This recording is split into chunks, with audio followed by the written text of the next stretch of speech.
When you're the top basketball game in the market, it's easy to get complacent. But to NBA 2K's credit, they've continued to improve year by year. But with a new game breeds new expectations.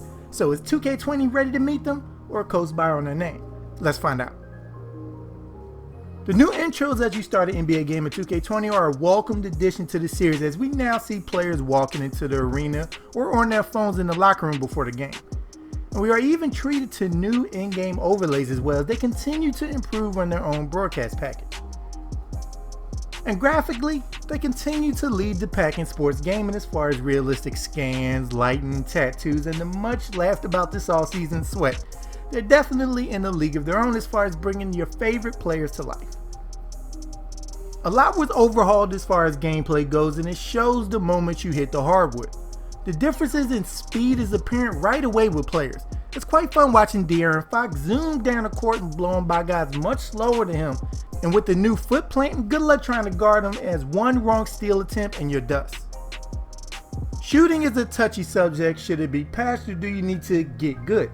Because as it's currently constructed, non-greens are heavily penalized the further from the basket you are this year.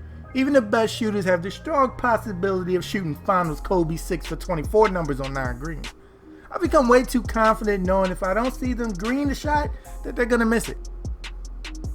And while shooting has been an adventure, dribbling has been nothing but fun for me.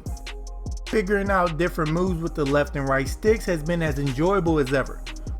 Watching quicker guys just absolute cause havoc against their defender with their quick first step, while the slower guys you will have to be more methodical in how you beat them off the dribble has been fun. The differences in speed and foot playing has made mismatches almost an automatic bucket, long gone are the days of non-mobile bigs covering quicker guards. But the biggest improvement though has been the pick and roll, and I'll just say it should be feared this year. The upgraded collision system forces you to dig deep in your pick and roll defensive schemes to properly defend against it, instead of trusting yourself to go over or under the screen and still defend it properly. Because the screener will wipe you out or create enough room where the ball handler can shoot wide open. Because it's a lot more easy to exploit slow-footed big men this year, you have to be really careful when you have hedging screens or switching now. Because if you play a guy who knows what they're doing, you will get scored on if you're throwing out just any big man on the court. As far as playing the computer goes, I was in love with how dangerous the computer was in the pick and roll game as well. The screener will pop out one play, then roll to the hoop the next, or the point guard will surgically maneuver into the paint and find an open guy in the corner. Playing a heavy pick and roll team is now a huge task for the user. Also, the new gather feature that lets you redirect yourself after you start your move has been a lot of fun, knifing through defenders one way, then finishing back the other, while not being overpowered because you still get into trouble if you blindly rely on this to get buckets. And lastly, let me talk about the on-ball defense. I feel we will need some tweaking to it because as it's currently constructed, if you don't have a prime all-NBA first-team defender, it's nearly impossible to stay in front of any of the ball handlers with how slow players are to react and move against the guys who have even an ounce of speed. The skill gap is huge for on-ball defense this year. Now, one of the best things you will find in NBA 2K20 is the inclusion of the WNBA, who have their very own play now and season modes. The 2K team deserves a lot of credit for how much care was put into the WNBA side of the game. For their first go around with the league, it's amazing the attention to detail that's paid here. From having their very own commentary team that go into little spiels about the players, having their own different animations and detailed face cams, the WNBA's presence is felt. It's amazing what all they have done in 1 year that their competitor was unable to do in 2. For the MyGMers who wanted to control one team and have a MyLeague-esque mode with RPG elements, MyGM sadly has taken a major step back. I was interested in the thought of online leaderboards, but it appears to have been introduced at the sacrifice of customability for the user. It makes sense having an online leaderboard. You want everybody to be on equal footing as far as settings and things of that nature go. But is that really what MyGM players want? In chasing uniformity, they went a little too far with it. It really feels like they turned their back on the offline MyGM guys here, with them even taking away the option of choosing which MyGM experience you wanted that was in last year's game.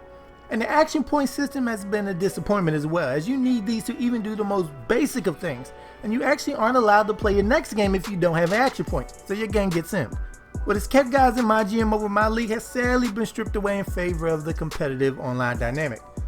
Stuff like being unable to change opponents' jerseys and being unable to change how long the games are is a gross oversight of what the fans of MyGM truly want, which is to shape the league how we want it. They were better off leaving this one alone. Now, MyLeague Offline brings back a lot of what you expect as far as features go, but some of the stuff under the hood were unable to keep the status quo. The simulation stats sadly took a step back, especially as you advance further in your MyLeague journey. High volume scorers all shoot like Steph Curry, nailing 50% from the field and 40% from 3-point range regularly, while a bunch of guys are nailing field goal percentages even 10 points higher than their career averages. There were even some wild ones like Ben Simmons, as much as I would like it, shooting like a prime Shaq from the field as he constantly flirted with 70% from the field. Free agency also took a step back as well, as guys who just got drafted this year are let go from their teams way too early, becoming unrestricted free agents, and big name guys aren't being retained by their teams in the prime of their careers. A lesser one, but still notable, is young guys still signing with teams who you would think are fine at the position. Now, I love the attention my team received this year and the abundance of options available to the player to obtain free cards. It's very attractive to the no money spent crowd. Evolution cards are a fun addition to the mode and make even the lesser known players popular cards due to them being Evo cards, and the player lock feature is a welcomed addition. The single player guys will have more fun in my team this year as well due to the attention paid to triple threat single player. That gives you adequate rewards for playing.